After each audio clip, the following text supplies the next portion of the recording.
O avanço dos casos registrados de sarampo no país tem levado a uma série de dúvidas sobre a doença e a vacina, principal forma de prevenção. Atualmente, 3 estados brasileiros estão com surto ativo de sarampo: São Paulo, Pará e Rio de Janeiro. A situação mais grave é no estado paulista. De 1 de janeiro a 17 de julho, a Secretaria de Estado da Saúde da São Paulo confirmou 484 casos em 25 municípios, a maioria, 75%, 363, na capital. O Pará, de acordo com o último boletim epidemiológico do Ministério da Saúde, contabiliza este ano 53 doentes, e o Rio de Janeiro, 11.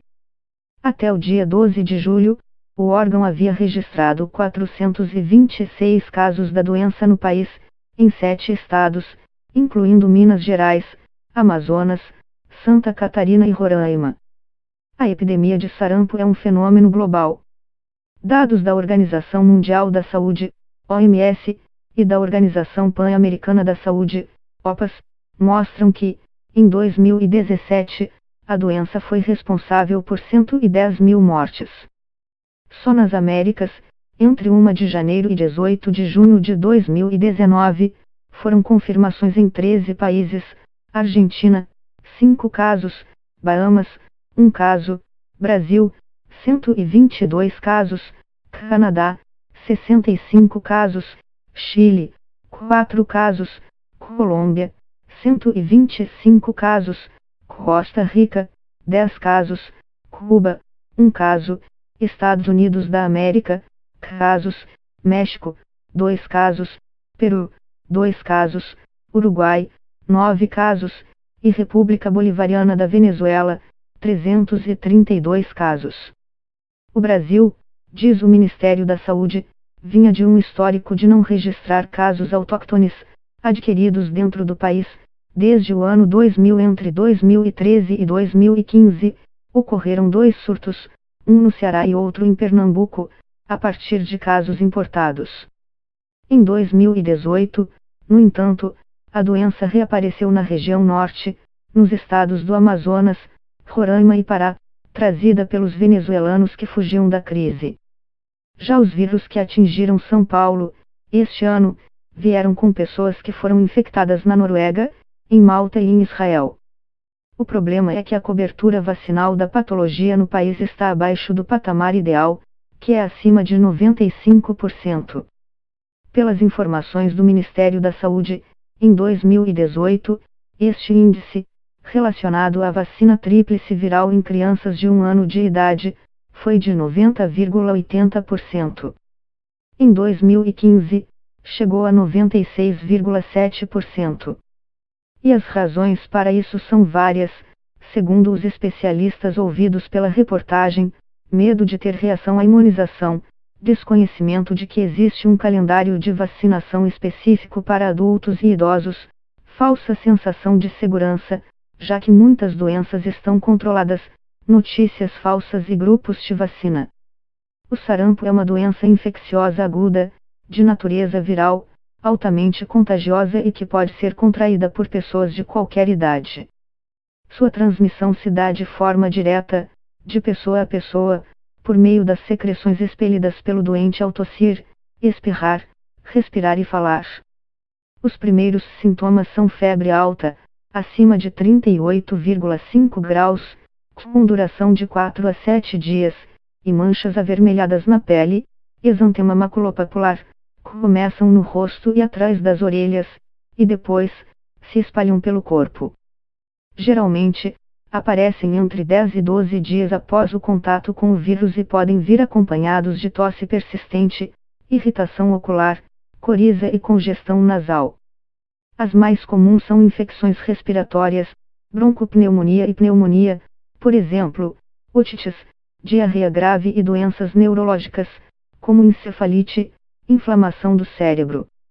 Elas são mais frequentes em crianças de até 2 anos de idade, sobretudo nas desnutridas, adultos jovens e indivíduos com imunodepressão ou em condições de vulnerabilidade, e podem deixar sequelas, tais como diminuição da capacidade mental, cegueira, surdez e retardo do crescimento. O agravamento da doença ainda pode levar à morte. Não existe tratamento específico para o sarampo. Para os casos sem complicação, é importante manter uma boa hidratação, suporte nutricional e diminuir a hipertermia.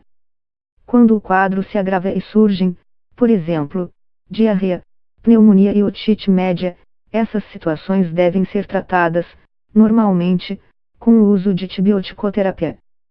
No caso de crianças acometidas pela enfermidade, a Organização Mundial da Saúde recomenda a administração de vitamina A, a fim de reduzir a ocorrência de casos graves e fatais. Todo mundo que nunca tomou a vacina e todos aqueles que não têm certeza se já tomaram. Pelo calendário nacional de vacinação, a tríplice viral, que ainda protege contra cachumba e rubéola, deve ser administrada aos 12 meses de vida, e a tetraviral acrescenta varicela, catapora, à lista de doenças combatidas aos 15 meses. Pessoas de 10 a 29 anos que não tomaram a vacina quando crianças precisam receber 2 doses da tríplice viral. Na faixa etária de 30 a 49 anos, a dose é única. Pessoas de todas as faixas etárias precisam ter as 2 doses da vacina, porém, os jovens desta faixa etária nasceram em uma época em que a segunda dose não fazia parte do calendário nacional de vacinação, assim, muitos não a tomaram e, por isso, não estão totalmente protegidos. Pessoas com alergia grave ao ovo, pacientes em tratamento com quimioterapia, gestantes, portadores de imunodeficiências congênitas ou adquiridas, quem faz uso de corticoide em doses altas, transplantados de medula óssea e bebês com menos de 6 meses de idade. A vacina é feita de vírus vivo atenuado, enfraquecido, e atua de forma a estimular o sistema imunológico a desenvolver anticorpos para combater os invasores. Ela é administrada por injeção subcutânea. Em torno de 2 semanas. Quem vai viajar para locais com incidência da doença e não foi vacinado antes, deve procurar um posto de saúde, pelo menos, 15 dias antes da viagem. Algumas pessoas podem ter reações, mas, no geral, elas são leves, benignas, de curta duração e autolimitadas. As mais comuns são dor e vermelhidão no local da aplicação e febre. Em São Paulo, por causa do surto atual, a aplicação também tem sido realizada em postos volantes instalados em estações do metrô, da Companhia Paulista de Trens Metropolitanos, CPTM, da Empresa Metropolitana de Transportes Urbanos de São Paulo, ENTO, da Via 4 e da Via Mobilidade.